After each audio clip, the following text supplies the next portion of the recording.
What's up guys, I'm Dean and welcome back to my YouTube channel. Today I thought we'd try a new series where we look behind the scenes at the drama that happens behind the camera on some of our favourite big budget films, because sometimes the behind the camera drama is just as interesting as what goes on the camera. The story I've got for you today is about the Fantastic Four and their multiple attempts at cinema. I think this story is really interesting. It involves films which were made to never be released. It involves fights on set. It just involves a lot of interesting stuff. So let's jump in to the saga, which is the Fantastic Four in cinema. Stan Lee and Jack Kirby created the Fantastic Four on the 1st of November 1961, and it was an immediate success. They were Stan Lee's first major success in comic books, and this was largely thanks to their groundedness and their family-like relationship. They were faced with human problems just as much as they were faced with fantastical problems, and that's why the audience loved them. They were massive throughout the 60s, 70s, and 80s. During the 80s, Marvel were happily selling the movie rights to their characters to anyone who wanted them, because if movies were made, it was a success because it meant more comics would be sold, and if they weren't made, then the rights would revert back to them and they could sell them again and make more money. Back in 1983, Bert Eichinger, a German film producer, director, and writer, tried to buy the Fantastic Four from Marvel, but was denied. He tried again in 1986 and managed to buy the film rights to the Fantastic Four. It cost him around $250,000, which now is the equivalent to $600,000. In contrast to this, Marvel sold the Spider-Man film rights for $10 million, which is now $16 million, and Fox bought the X-Men for $2.6 million, which is now $4.8 million. So this Fantastic Four deal was a real steal. There was one stipulation in the contract, however. If Eichinger didn't manage to make a Fantastic Four film in 6 years' time from when the deal was made, the rights would revert back to Marvel. Eichinger had massive plans for the Fantastic Four film he wanted to make. It was going to be like Batman 89, but even bigger. He estimated the budget to be around $150 million, which was huge at the time, and he was struggling to get investors just because this budget was so big. He was in talks with Christopher Columbus to write and direct this Fantastic Four film, but they were running out of time on this 6-year deadline. He realised he wasn't going to make this deadline, so he went back to Marvel and asked for an extension, which they said no to. They had changed their mind about selling their film rights. In 1989, Batman was a huge financial success, and Marvel wanted to emulate that. Also, comic book sales were bombing due to gimmicky marketing techniques and higher prices for comics, so Marvel wanted the Fantastic Four film rights back so they could sell them again or make their own films just to make some more money. Eichinger wasn't going to give up though. He went back and reread the contract and found a couple loopholes. Firstly, the film didn't have to be released by December 31st, 1992, it just had to be in production. Also, the contract never stipulated how much the movie had to cost or how it had to be released, so Eichinger came up with a new plan. He was going to make a Fantastic Four film spending as little money as possible, and then he was going to never release it. The budget fell from a projected $150 million down to $1.5 million, and famous B-movie director Roger Corman was brought on board. The whole thing was rushed and they started filming on December 28th, 1992, 3 days before the deadline. Eichinger missed out one step though, and he didn't tell any of the cast or the crew, not even the director Roger Corman, that he was planning on never releasing this film. He just let them make it. Everyone working on the film thought they were directing the next Batman, so they worked their hardest on it despite the shoestring budget and the tiny filming window. In fact, this movie was only filmed in 28 days, which is tiny. For example, the 1989 Batman film, which they were trying to replicate the success of, was filmed in over 80 days with a budget over 20 times bigger than this one. When filming finished, Eichinger just cut off all contact from the cast and crew of this film, so they didn't know when this film was going to be released or even if it was. But the editors of this film still cared about it, so they decided to edit this film in between doing other jobs which they were getting paid for. And as the film wasn't being promoted, the cast pulled together their own money to travel around and promote this film, talking to any journalists that would listen and even visiting Comic-Cons in their own costumes. After a solid year of promoting their own film with their own money, they had finally planned a premiere. But a few days before this planned premiere, they received a cease and desist order, and all copies of the film that they owned were confiscated. It seems that Stan Lee himself, and at the time CEO of Marvel, Avi Arad, who went on to ruin a bunch of Spider-Man movies, that's a different story, confiscated this film. They thought if this low-budget Fantastic Four film was going to be released, it was going to do damage to their brand. So they stopped it and bought all copies of the film off iChinger. At a Comic-Con in 2002, Arad said that he bought the Fantastic Four film for $2 million and then burnt all of them. That's right, after all this, iChinger managed to keep the rights to the Fantastic Four and make money off it because Marvel went and bought the film off him. Avi Arad did claim to destroy all copies of this film, but somehow the film survived. Bootlegs can still be found online, and the film, it's not very good. iChinger and Fox did extend their deal with Marvel, like I said, and they got to work on a bigger budget Fantastic Four film that they were actually planning on releasing this time. Chris Columbus did come on board this time and he helped to write the screenplay. And first Raja Gosnell was brought on to direct, but then he left for Scooby-Doo. Then Peyton Reed came on, who is best known for directing the Ant-Man trilogy in the MCU. Reed's film was supposedly set in the 60s, and he was looking to cast as Paul Walker as the Human Torch, Charlize Theron as the Invisible Woman, John C. Reilly as the Thing, Alexis Denisof as Reed Richards, and Jude Law as Doctor Doom. It was supposedly inspired by the Beatles film A Hard Day's Night and featured the celebrity life of superheroes, with Doctor Doom taking the role of the Beatles' ex-drummer Pete Best. Peyton Reed left in the end though after clashing with Fox because he claimed the studio just didn't understand the property of the Fantastic Four. In April 2004, Tim Story was brought on to direct the Fantastic Four film, and a few months later,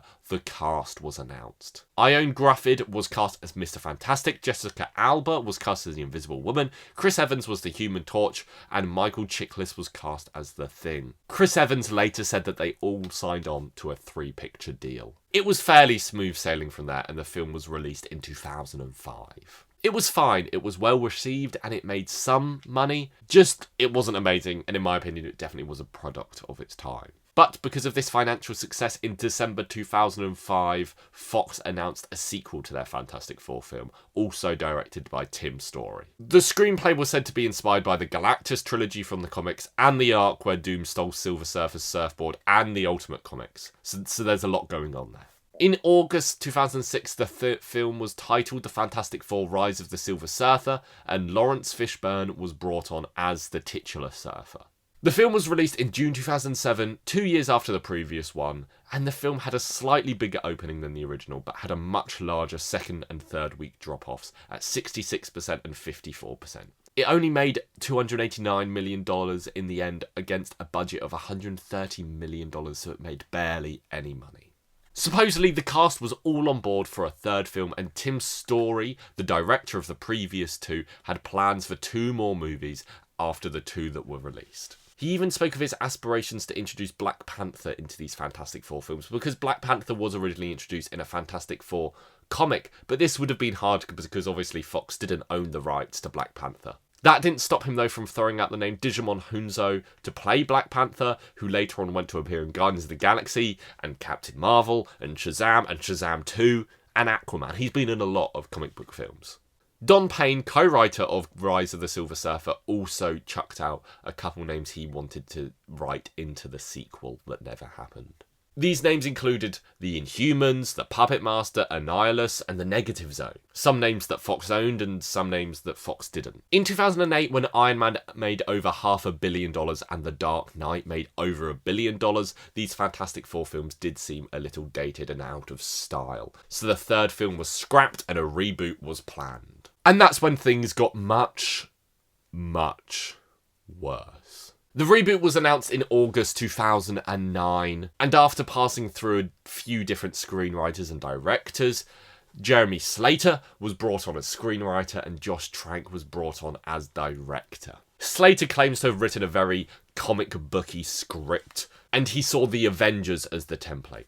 Galactus was the main villain, and Doom also appeared as the dictator of Latveria and later Herald of Galactus. Despite this comic bookiness of the script, because to me it sounds great, Josh Trank was quoted as saying he hated every fucking second of it. Josh Trank even admittedly said he doesn't care about superhero cinema, but he still directed this film for whatever reason. Slater kept writing scripts trying to find a compromise between his vision and Trank's vision. He claims to have written 18 drafts and 2,000 pages, which is the equivalent of over 30 hours of film, which is crazy. But Josh Trank wasn't handing barely any of these scripts over to the studio, and when the studio sent back notes, Trank wasn't giving those notes over to Jeremy Slater. Jeremy Slater claims that Fox only read about 2 of his scripts. In February 2014, 2 years after he was originally brought on, Jeremy Slater finally decided to leave because he was just struggling so much with Josh Trank. Trank brought on some new screenwriters and did a little himself, and finally had a script he liked, and then the cast was announced. Miles Teller was cast as Mr. Fantastic. He was Josh Trank's choice going against the studio. Kate Mara was cast as Sue Storm, who was picked by the studio, and Trank wasn't happy about it. Jamie Bell was the Thing, Toby Kebbell was Doom, and Michael B. Jordan was Human Torch. And Michael B. Jordan was obviously the most controversial casting pick here, because the internet is horrible. Trank still argues that his original script for the Fantastic Four film was great, but due to budget cuts and studio interference, it was changed. And shooting was when things really started to fall apart. Kate Mara talked about how this film was a horrible experience, and she felt like Josh Trank picked on her and singled her out because she wasn't his choice for Sue Storm, and also because she was a woman. Funnily enough, Kate Mara didn't end up regretting shooting this film though, because it's where she met her husband, Jamie Bell. Meanwhile, Trank fell out with Miles Teller, who was the person he fought to get the part of Mr. Fantastic. In an ironic twist, he ended up nearly fighting Miles Teller on set, with the reports saying that things got so heated on set between the two that they were chest to chest, shouting at each other, daring the other one to throw the first punch. Every report described Trank's behaviour on set as erratic, and he himself claimed he was so paranoid he would have killed a man if they entered his house.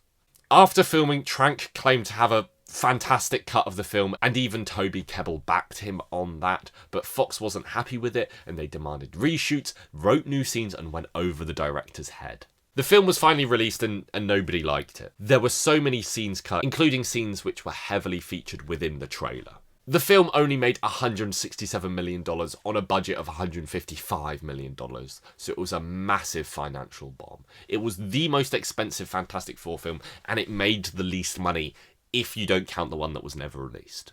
At the time, Trank was signed on to direct a Boba Fett film for Star Wars, but he quit this because he knew Star Wars were about to direct him because he did such a bad job with his Fantastic Four film.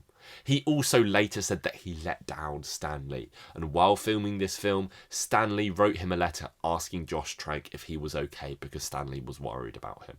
After that film, Fox still had plans for more Fantastic Four films. The sequel was of course cancelled, but they had spin-off plans. Noah Hawley from Legion was brought on to make a Doctor Doom film which focused on his time as a ruler in Latveria. And Brian K. Vaughan was writing a script for a Silver Surfer film. And apparently the entire cast for the Fantastic film also had a planned cameo in Deadpool 2, which never came to fruition. All of these spin-off ideas, though, fell through when Disney bought Fox.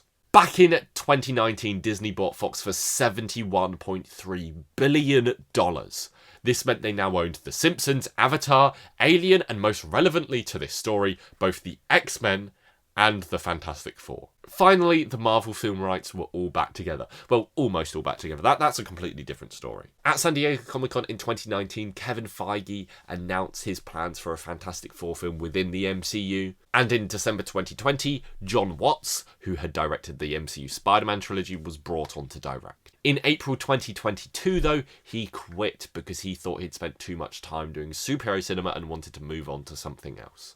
Peyton Reed, the director of the Ant-Man trilogy and the man in talks to direct the second round of Fantastic Four films, asked to direct reportedly because he was such a fan and he still wanted to direct this 15 years later, but he was declined. But in the end, Matt Shakman, showrunner of WandaVision, was brought on board. Little is known about this current reboot, and casting is reportedly underway. It's probably worth mentioning that John Krasinski appeared as Reed Richards in Doctor Strange in the Multiverse of Madness as a parallel universe version of him, but it seems like John Krasinski isn't going to play the mainline Reed Richards. Because, I don't want him to play the mainline Reed Richards, if we can just talk about that for a second, because I think it's a bad fan casting.